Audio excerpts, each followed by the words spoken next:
I'm Peter Clark, and we're in the Thatch in Belleek. The Thatch is it's a coffee shop or a cafe at the moment, and it's a listed thatch building that we renovated some 30 years ago and brought it back to what as near original as possible with some variations, but tried to keep the atmosphere. The roof is as we say, is totally original, except it's been rethatched.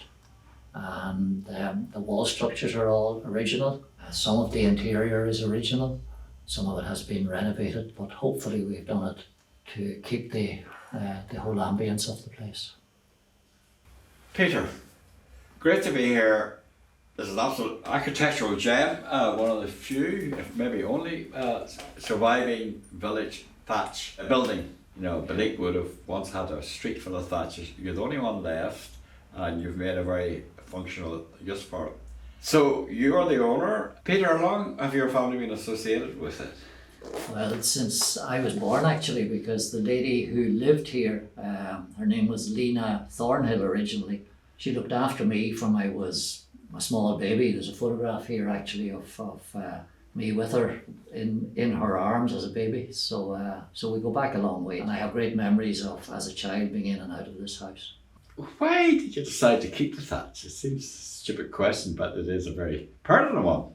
Well, it was my business partner and brother-in-law is very interested in that type of thing, and we just felt that it would be nice to keep it because it was original, and it has worked all right except for the cost and the maintenance of it. But it's nice to have the historical. Yes. Like in Belleek. What are the main problems you find with the thatch? Well, it's just the constant maintenance of it. That's and the insurance on it, which is getting very difficult to get. We're fortunate we have somebody at the moment, but a lot of the companies pulled out of Northern Ireland a number of years back, and it left it quite difficult.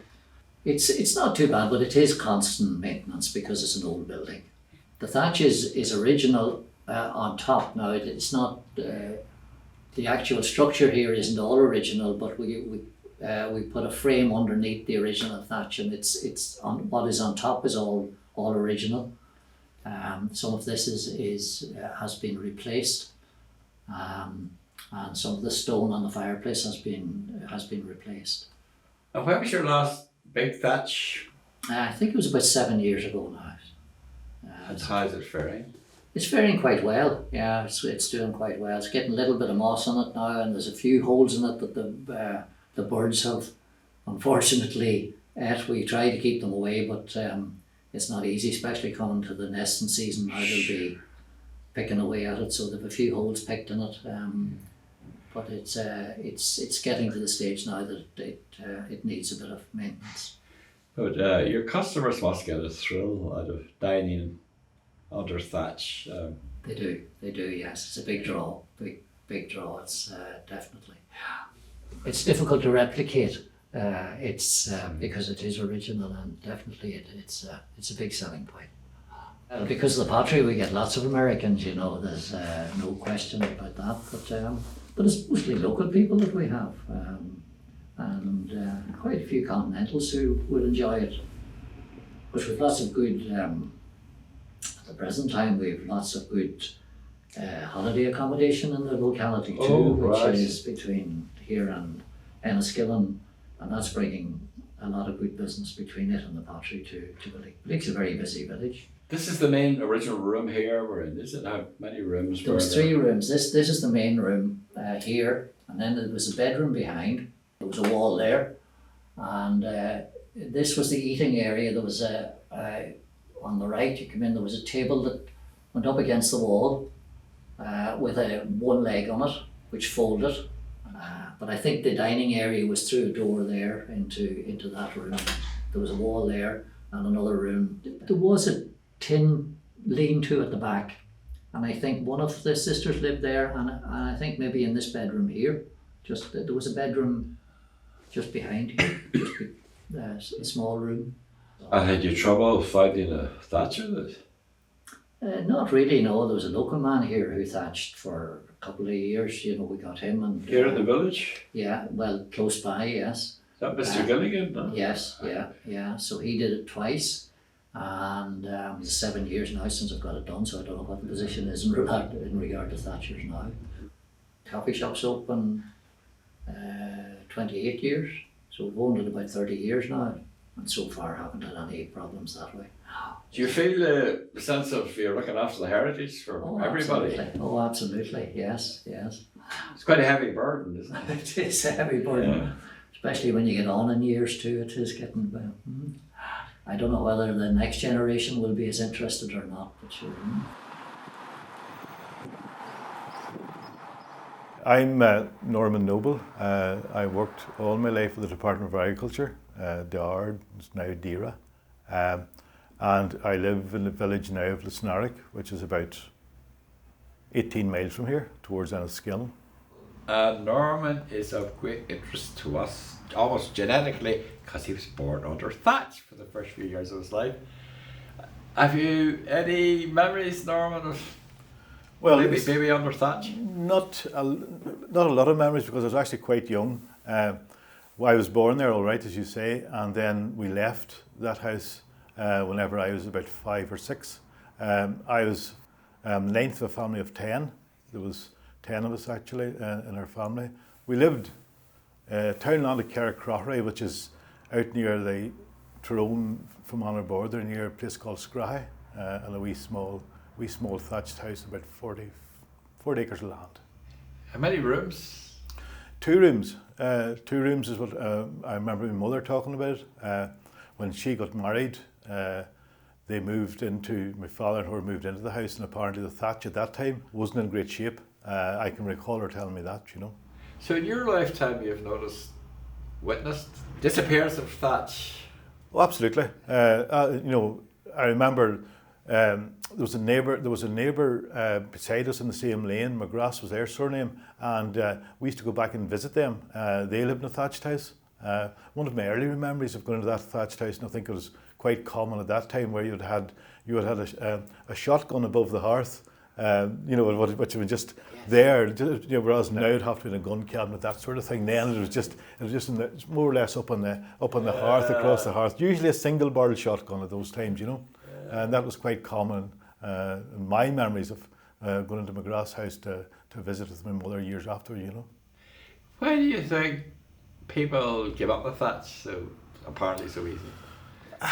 Probably they were hard to maintain, and I suppose other materials, asbestos and that would have taken over at that time, which are probably more durable, and perhaps even the skills of actually doing the work. And the houses would have been made bigger as well too. The thatched house, when you think of it, had been a house similar to this here, probably not in as good a shape as this one actually.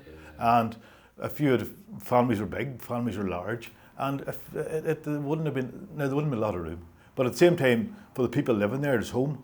And home's home, irrespective of whether you're living in a mansion or a small thatched house. Home is home.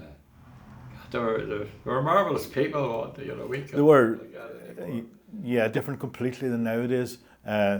Obviously, people have the same challenges now, or have different challenges. Everybody's challenged, that's part of it. But back then, the challenges were different. But they seemed to cope well with it. And do you remember as a child, did you have an open fire? Did you have the hearth and the crane? We did. We called the crane crook, and it had been swung round. Did you remember your mother cooking and that? No, I wouldn't remember at that stage, but I remember that McGrath's house to talk about. I remember that was that type of system, and everything was cooked. But then there was no microwaves. There was no electric kettles. I remember seeing the first electric kettle was an aunt of ours, lived out towards Lochderg, and the part that we come from would have been one of the last regions, I'd say, in Fermanagh to get electricity. And I remember down visiting with my mother, with my aunt, and marvelling at the idea of an electric kettle actually boiling sitting on the chair. I couldn't believe how a kettle could boil. I'm not sure what age, but probably 7, 8 or 9 or something like that. And that, to me, I remember looking at it in amazement, because we hadn't seen electric kettle at that stage. Do you remember your first television? I do. It was this 12-inch TV that went on battery, a 12-volt battery, small wee TV. And my father used to go and, well, it didn't last too long. Well, he didn't let us use it too much, other than look at the news. And I remember he had to go then and take it to Adelaide, the bicycle, to get it recharged. So this TV was used very, very sparingly, very sparingly. But a different world. But to us, it was, you were young. It's all you knew. It was, you're still happy. You were still happy with it. What about the radio? Was that bigger than the television? The radio, my father would listen to Cayley House on a Saturday night. Yeah, there's an old, what do they call it? Is it wet battery or something in them? They were different than that, and it's quite large radio, you know. Yeah. What about the cricket? We used to have crickets. I used to hear the crickets. I used to hear the crickets. Nice. In the fire. They used to always be in the hearth, and you would hear the noise of them, you know. But you didn't seem to pass any marks to them. They weren't. It's supposed to be good luck. People wanted. Yeah, keep because the crickets. yeah, there was never any great desire. You're right. There was never any great desire to actually remove these things, but you'd have been aware that they were there. They're quite noisy. Yeah. Mm-hmm. Noise. They made a lot of noise. Yeah, that's my memory of them. I have to get a cricket in here, so the cafe. Yeah, he would enjoy it here, all right. He would. He would.